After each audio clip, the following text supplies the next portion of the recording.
أعوذ بالله السميع العليم من الشيطان الرجيم من همزه ونفخه ونفسه بسم الله الرحمن الرحيم قال الله تبارك وتعالى في القرآن المجيد واتقوا يوما ترجعون فيه إلى الله ثم توفى كل نفس ما كسبت وهم لا يظلمون۔ محترم و معزز سامعین و سامعات، گزشتہ چند دنوں میں ٹرکی جن حالات سے دوچار ہوا ہے وہ ہمارے لیے باعث عبرت اور غور و فکر ہے۔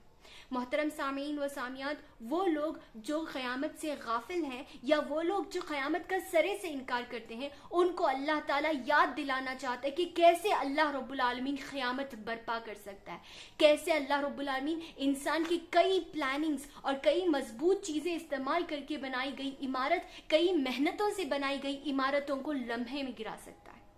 اللہ رب العالمین وہ ذات ہے جو قیامت کے دن عمارتیں اور بلڈنگز تو دور، سب سے مضبوط مخلوق اللہ تعالیٰ کی پہاڑ، اللہ رب العالمین قیامت کے دن اسے روئی بنا کر اڑا دے گا۔ اللہ رب العالمین کی وہ ذات جو قیامت کے دن انسان کو دوبارہ اٹھائے گی اور اسے اپنے حساب و کتاب کا بدلہ دینا ہوگا۔ اس دن اللہ تعالیٰ ساری دنیا کو ٹرکی کی بلڈنگز کی طرح گرا دے گا اور اللہ تعالیٰ ساری دنیا کو فنا کر دے گا۔ اللہ رب العالمین اس کی یاد دہانی کرانا چاہتا ہے کہ کیسے اللہ تعالیٰ قیامت کے دن جب سورج زمین پر آ جائے گا، انسان سورج کی تپش کی وجہ سے پریشان حال ہوگا، انسانوں کی زبانیں کتوں کی طرح باہر لٹک رہی ہوں گی اور انسان سورج کے سر پر ہونے کی وجہ سے اس کا سر کھول رہا ہوگا، پریشان حال ہوگا۔ اس وقت اللہ رب العالمین 60 لوگوں کو اپنے عرش کے سائے میں جگہ دے گا۔ محترم سامعین و سامعات، اسی بات کو آپ کے سامنے رکھنے کے لیے میں آج یہاں پر بیٹھی ہوئی ہوں۔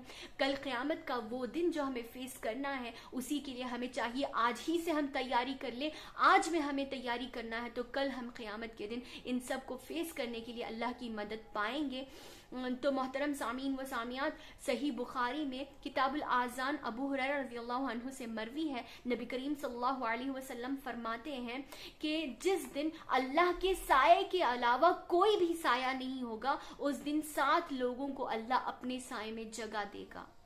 وہ 7 خوش نصیب کون ہیں میں آپ کو بتاتی ہوں۔ پہلا، عدل اور انصاف کرنے والا حکمران یا امام، یعنی وہ انسان جس کو اللہ تعالیٰ نے اتھارٹی دی ہے، جس کو طاقت دی ہے، کسی چیز کی ذمہ داری دی ہے، اسے چاہیے کہ وہ اسے انصاف اور عدل، انصاف سے اور اللہ تعالیٰ کے تقوی کے ساتھ اسے نبھائے، چاہے وہ کونسلر ہو، ایم ایل اے ہو یا پھر بہت بڑے پوزیشن میں ہو۔ اللہ تعالیٰ کا خوف اور اللہ تعالیٰ کا انصاف اس کے اندر ہونا چاہیے۔ دوسرا، وہ نوجوان جو اپنی جوانی کو اللہ کی راہ میں، اللہ کی عبادت میں گزارتا ہے۔ دیکھیے، جوانی وہ عمر ہے جب انسان کے جذبات، اس کا خون گرم ہوتا ہے۔ جوانی وہ عمر ہے جب انسان کا خون گرم ہوتا ہے اور سب ہر چیز کرنے کے لیے اس کے پاس طاقت ہوتی ہے اور اس کی جوانی جوش مار رہی ہوتی ہے۔ ایسے وقت میں اگر انسان اللہ کی عبادت کرتا ہے تو اللہ تعالیٰ ان سے بہت پسند کرتا ہے۔ اللہ تعالیٰ کو بہت پسند ہے کہ انسان جوانی میں عبادت کرے۔ آج کی ہماری نوجوان نسل جو اپنی جوانی کو انسٹاگرام، فیس بک، واٹس ایپ میں برباد کر رہی ہے، ویڈیوز بنا کر، ویڈیوز دیکھ کر اور مختلف ایکٹیویٹیز میں، انہیں چاہیے کہ اس جوانی کو استعمال کریں اللہ کی عبادت کے لیے، کیونکہ جو جوانی چلی گئی سو پھر آنے والی نہیں ہے۔ تو ٹرکی کو دیکھ کر عبرت حاصل کرو اے نوجوان نسل کہ اللہ تعالیٰ اسی طرح ہر چیز کو، ہر طاقتور چیز کو فنا کر دے گا۔ تیسرا، وہ آدمی جس کا دل ہمیشہ مسجد سے لٹکا ہوا ہوتا ہے، یعنی مسجد ایک ایسی سکون اور بہترین جگہ ہے جیسی دنیا میں کہیں بھی نہیں۔ مسجد وہ جگہ ہے جہاں انسان کو تسلی ملتی ہے، جہاں اللہ سے ملاقات کر کے اسے خوشی ملتی ہے، راحت محسوس ہوتی ہے اور آخرت کی یاد آتی ہے۔ اگر کسی انسان کا دل مسجد سے لگ گیا اور وہ ایک نماز پڑھنے کے بعد دوسری نماز کا انتظار کرتا رہا تو ایسے انسان کو بھی اس خوش نصیبی میں شامل ہو جائے گا۔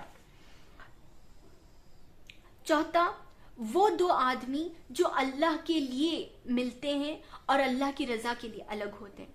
اس سے مراد یہ ہے کہ جب انسان کسی سے محبت کرے تو دونوں اللہ کے لیے محبت کریں اور نفرت بھی اللہ کے لیے ہونی چاہیے۔ ہمیں محبت ان سے ہونی چاہیے جن کو دیکھ کر ہمیں اللہ یاد آتا ہے، جو ہمیں اللہ کی طرف بلاتے ہیں، اور اگر ہم نفرت بھی کریں تو اللہ کی رضا کے لیے نفرت کریں۔ اللہ تعالیٰ کی خاطر محبت اور اللہ تعالیٰ کی خاطر نفرت ہونی چاہیے۔ ایسے 2 لوگوں کو بھی اللہ اپنے عرش کے سائے میں جگہ نصیب کرے گا۔ 5واں وہ آدمی جس کو کوئی خوبصورت اور بڑے مقام والی عورت برائی کے لیے ابھارے لیکن وہ اللہ تعالیٰ کے خوف سے انکار کر دے. جیسے یوسف علیہ السلام زلیخا نے جب تنہائی میں انہیں برائی کے لیے ابھارا تھا لیکن اللہ تعالیٰ کا خوف یوسف علیہ السلام کے دل میں جو تھا انہوں نے فوراً انکار کیا اور وہ بھاگنے لگے. تو یہی وہ خوف ہے جو انسان کو اس عرش عظیم کے سائے میں جگہ دے گا. 6واں وہ آدمی جو چھپ کر صدقہ خیرات کرتا ہے یہاں تک کہ اس کے بائیں ہاتھ کو بھی خبر نہیں ہوتی. محترم سامعین و سامعات، دیکھیے اگر آپ کسی کے سامنے صدقہ کر رہے ہیں اس نیت سے کہ دوسرے بھی دیکھ کر دیں، دوسرے نصیحت حاصل کریں اور لینے والے کو اور ایکسٹرا مل سکے، اگر آپ کی ایسی نیت ہے تو الحمدللہ بہت اچھا ہے.